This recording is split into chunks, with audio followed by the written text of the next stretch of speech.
Cloudcast Media.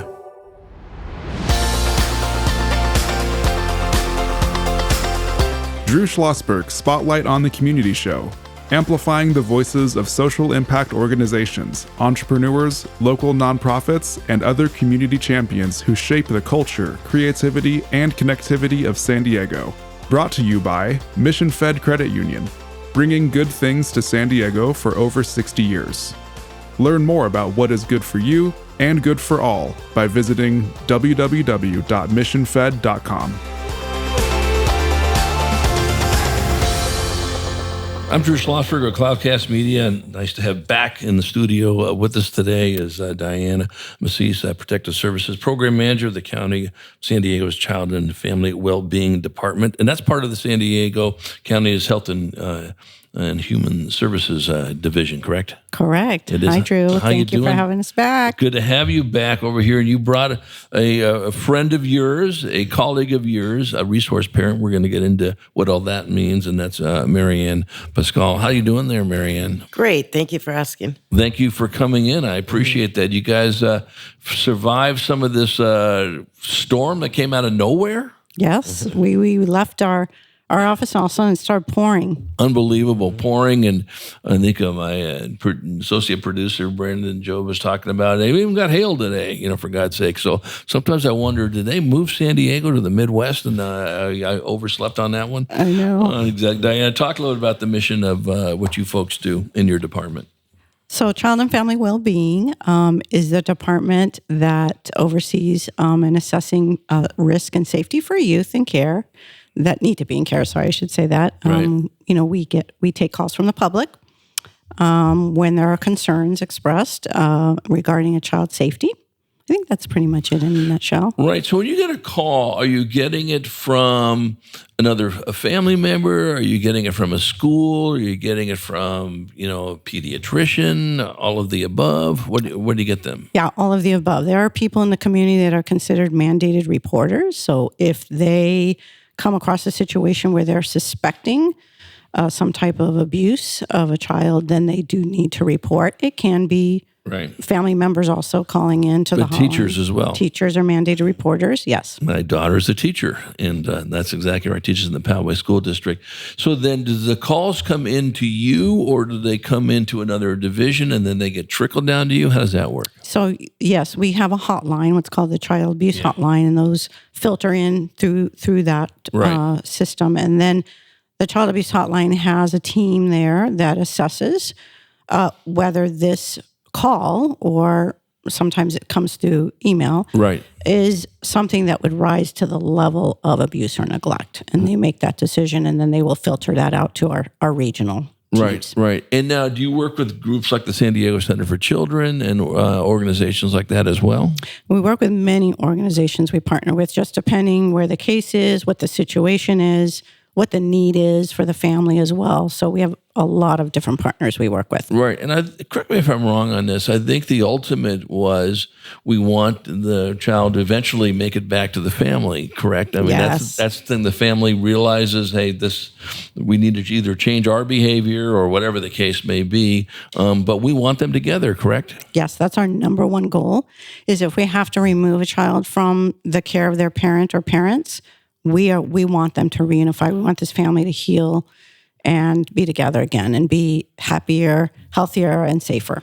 Yeah, it was so cool when you were on last, because that's, it really struck me that there's probably this misnomer or misrepresentation that, no, you guys want to keep them separated. And that's about as far from the truth. You guys want them to be able to coexist, of course, and you don't want to put them in that environment until they're ready. But no, the ultimate goal is get them back together. Yes. Don't you think most people think it's the opposite in some ways? Oh, yes. I hear that quite often when they find out what I do for a living, and like you mentioned, has a little bit of a myth behind it in terms of what our goal is in working with families. Exactly.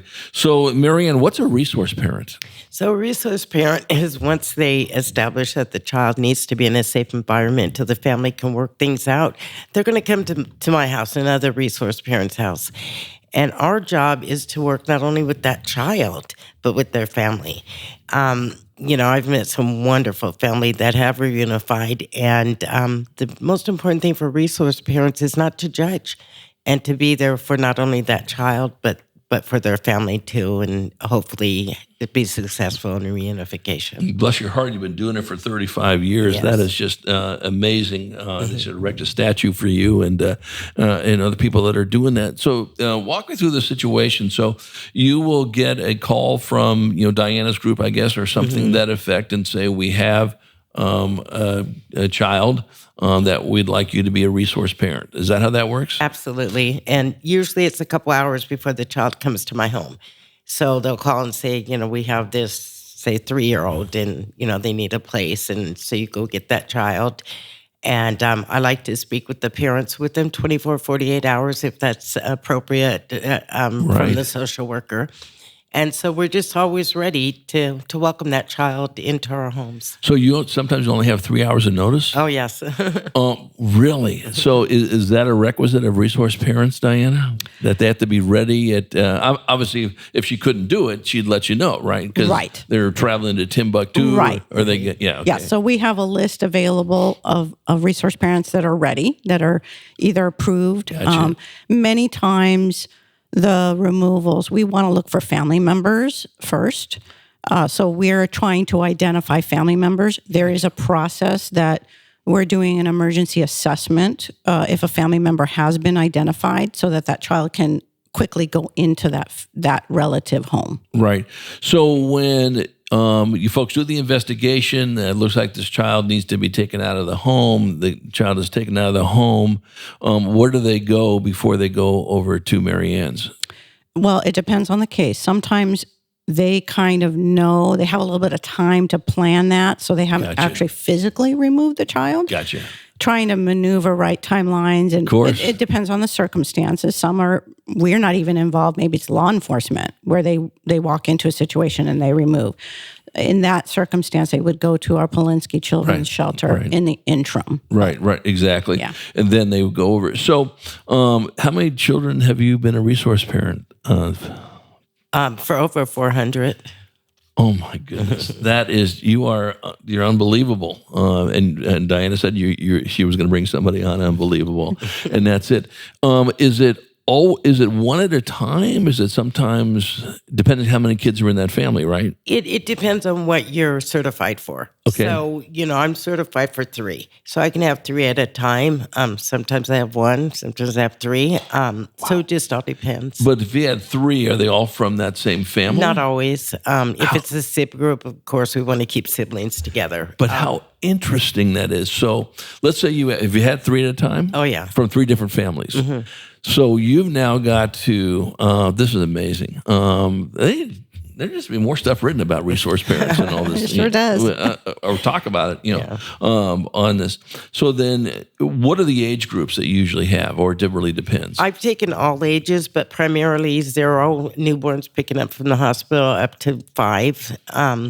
So sometimes they're different families and different visitation and different, circumstances. Wow. So you've been over 35. Do you have kids of your own? Yes, I've adopted 9. Oh my goodness. So you've adopted 9 from the time you've been a resource parent? Correct. Oh my goodness. And are they, and of those 9, are they living with you now? Well, they're old now. My oldest is 34, and so I have 2 still at home. But yeah, the other ones are successful adults. We always tease it's a hazard of the job to be a resource parent. You end up adopting. I'm telling you, this is just an amazing story. We're chatting with Mary Ann Pascal. She is a resource parent, joined by Diana Macis, Protective Services Program Manager for the County of San Diego Child and Family Wellbeing Department. I'm Drew Schlosberg. As you're listening to another edition of Drew Schlosberg Spotlight on the Community Show, we are the nation's longest running community podcast, now in our 18th year, brought to you by Mission Fed Credit Union and these very cool Mission Fed studios here in Scripps Ranch.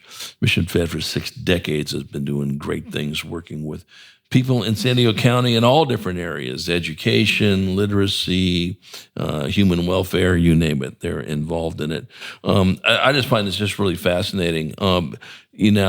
how many resource parents are certified, so to speak, Diana, is in this county? We have about a little over 1,600 right now. So there's 1,600 that are certified, like Mary Ann, right? Mary Ann is certified to take up to 3, right?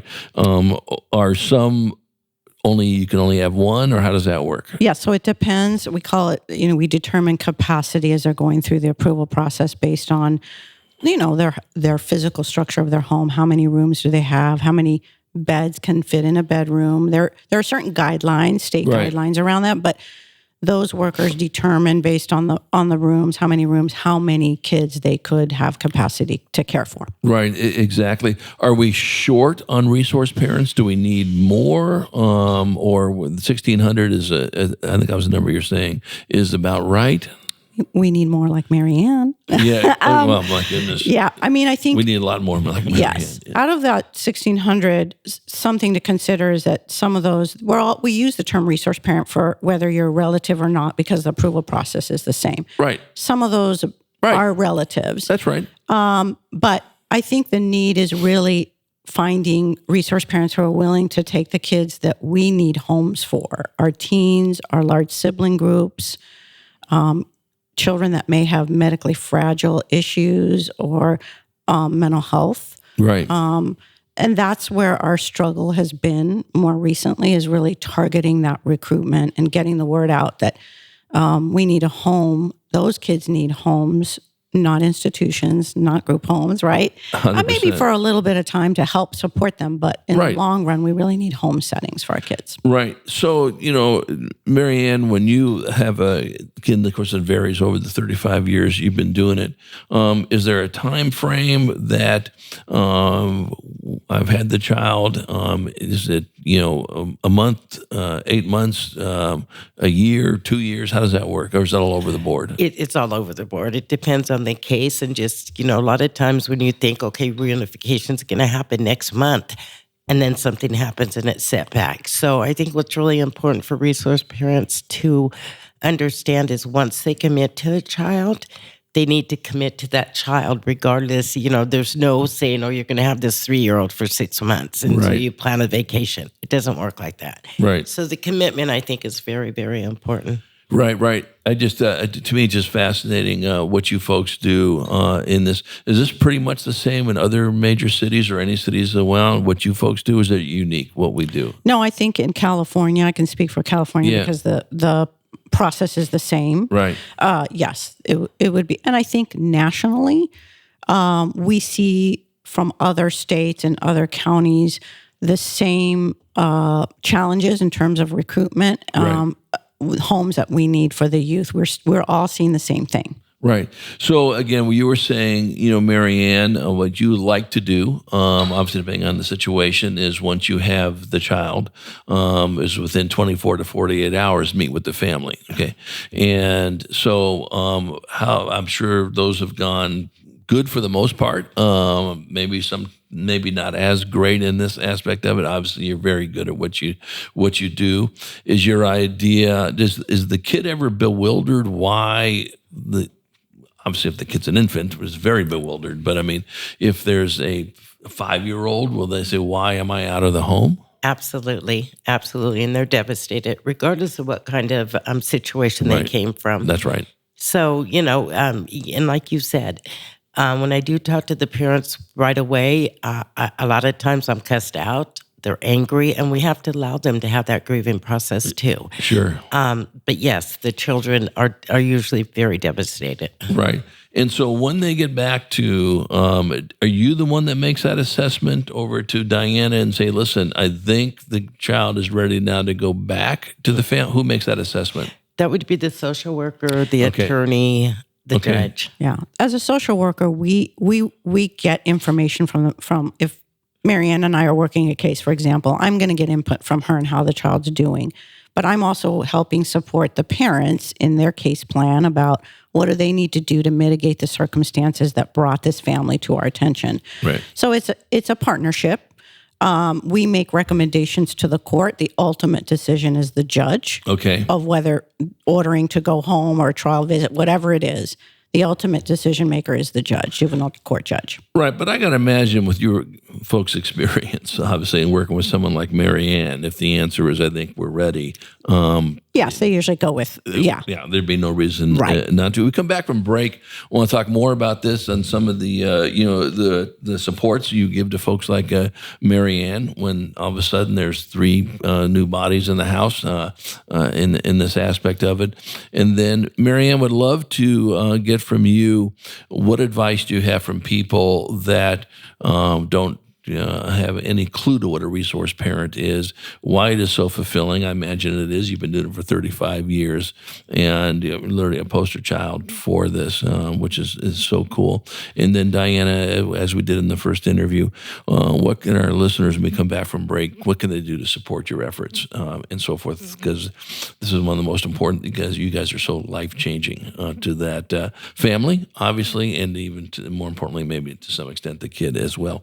When we return with Diana Macis. She's the Protective Services Program Manager for the County of San Diego's Child and Family Well-Being Department, joined by a resource parent, a superstar Hall of Fame resource parent, Mary Ann Pascal. I'm Drew Schlosberg.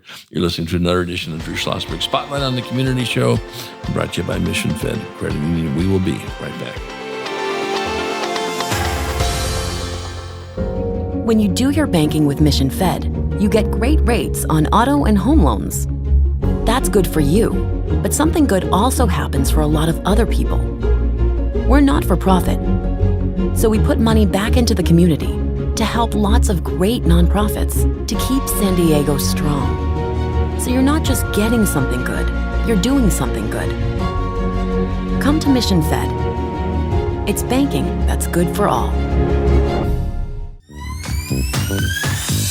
Brand amplification is the DNA of Cloudcast Media, and our code is the powerful blending of sound, voice, and storytelling to lift local brands and their communities.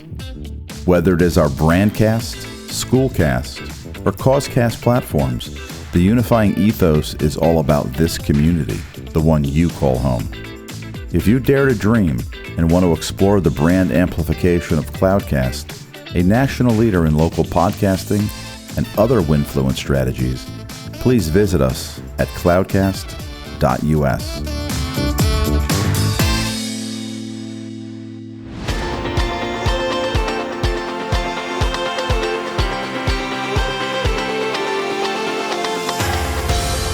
I'm Drew Schlosberg of Cloudcast Media. You're listening to another edition of Drew Schlosberg Spotlight on the Community Show, the nation's longest-running community podcast, now in our 18th year. We're brought to you by Mission Fed Credit Union for 6 decades, doing wonderful things for those folks living in San Diego County. Honored to have back in the studio with us today Diana Macis. She's the Protective Services Program Manager for the County of San Diego's Child and Family Well-Being Department. They're a true superstar in the field of resource parents, and that is Mary Ann Pascal. You know, we're just chatting before. You've been doing this a while. You've had 400 kids. That is absolutely unbelievable.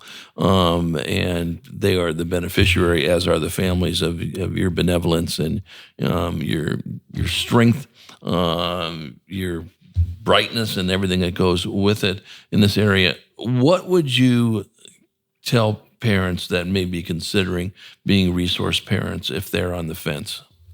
I think the first thing I would say is these children are children that are going to be in our society, okay? They're going to be living with our children, and they need us right now.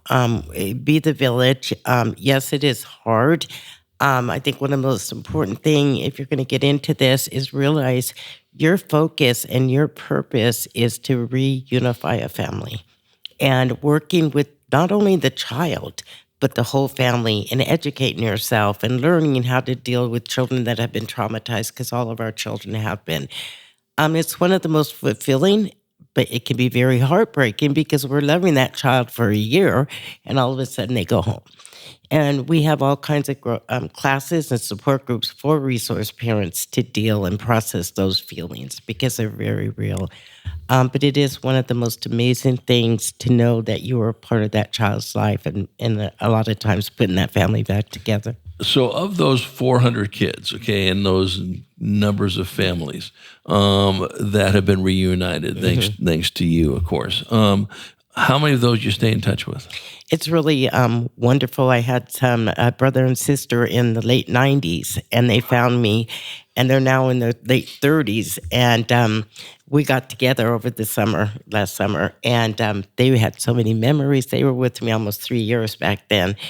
And so there are quite a few that look me up, or families that had their babies. Every year they send me a picture, now that baby's 12 years old. And so quite a few. There are others that once they are done and they get their children back, they don't want to have anything to do with, with this. Well, but see, I mean, just think about this. So many tentacles you've touched, obviously. Diana knows this because she's been in this field for a while. Obviously, the child, him or herself, and the family. Wow, you reunited us. This could have ended badly where they're not united. Yeah. Diana, does that ever happen where there's just not a unification? Yes, it does. It does happen. I mean, the great thing about when we changed our process of approval back in 2017 was we're really trying to look at two plans at the same time. Looking at if a child is not able to reunify, what's plan B? Hopefully it's with family in some capacity, either being adopted or legal guardianship. So we're processing and assessing that from the get-go, both plans at the same time, so that child is not lingering in foster care their whole childhood, which was happening, back in the 90s and early 2000s, more often. Right. Do you work with groups like Just in Time for Foster Youth? We might have asked you that before. Don Wells is a frequent guest on the show. I haven't seen him in a while, but what they do is phenomenal. Promises to kids and go down the list and all that business. So, Diana, what can our listeners do to support the phenomenal work that you do and Marianne does? Well, we have orientations that they can take online to get more information on our sdcaresforkids.com website. They can easily access that. And if they have any questions from that orientation, they'll be provided a phone number if they'd like to speak to someone in person and gather more information. We are in the community. If they ever see us, stop by our booth. Feel free to ask questions. But like Marianne was saying, it's work that I always say this needs to come from a place of not meeting my needs as an adult, but really looking at it through the lens of the child and putting that child in the middle of this. And the family. And the family. Absolutely. Yeah. I mean, and I love the fact that it's and the family, which you guys are very, very clear with. Well, I don't think people realize that how I didn't until, you first came on and now. Do you think it's possible, and then we might have said this before, don't want to break any HIPAA laws and they haul me off to jail, But seriously, if there is a family that you think, especially one that you worked with, that would be willing to come in and talk about, boy, this was great. They don't have to go into all the details and all that, but they can talk about, we worked with Marianne and because of this. Think about that. Yeah, we certainly could. I'm sure between our group, we have several resource parents that keep in touch with those families that the case is not open anymore, so it wouldn't be reaching that. Right. Yeah, so we could certainly look out there. Yeah. Let's do that because to me, that's, it's, I mean, you guys don't need any proof in the pudding. You've been doing this for 35 years. But when you now say, here is the end result, here is the result of wanting to unify a family, and they still stay in touch with this wonderful person, Marianne, and this is what it can do. I just, can't imagine that they wouldn't be so grateful to what has happened on this. Yeah, and even the voice from the youth too, our youth voice. That's what I'm saying. About what they need. That's the best recruiter, really, right? In terms of getting family stuff, support our families and our youth. So if we can get both of those in, that'd be great. We'll make sure there's enough mics. I just have a party in here. Do I have time for a real quick story as far as that goes? 100%. Okay, I had 2 kids, and they were reunified with their father. 5 years go by, I'm in the store shopping, and I see them. And of course, confidentiality, I'm not going to go up and say anything. The father brings the children to me and says, do you know who this woman is? And they're like, no, they didn't remember me. And he goes, she got our family back together. That's why we're together. And it just warmed my heart. And it just, emphasizes that's what it's all about. Well, like I said, you got 35 years of that, and it just must be such a rewarding feeling on this. Diana, any final words?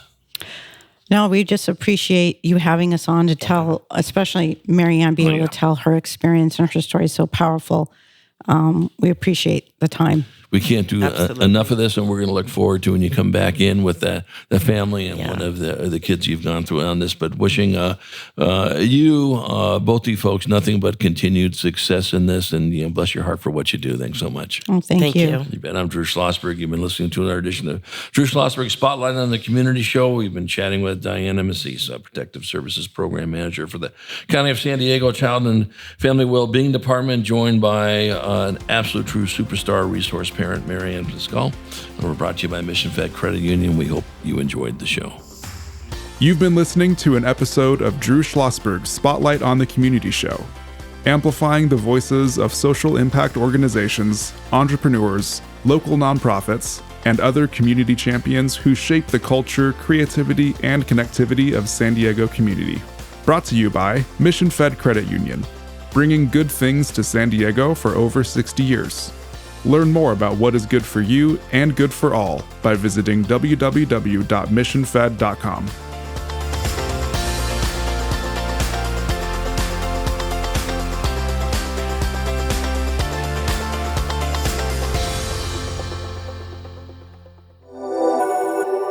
Cloudcast Media.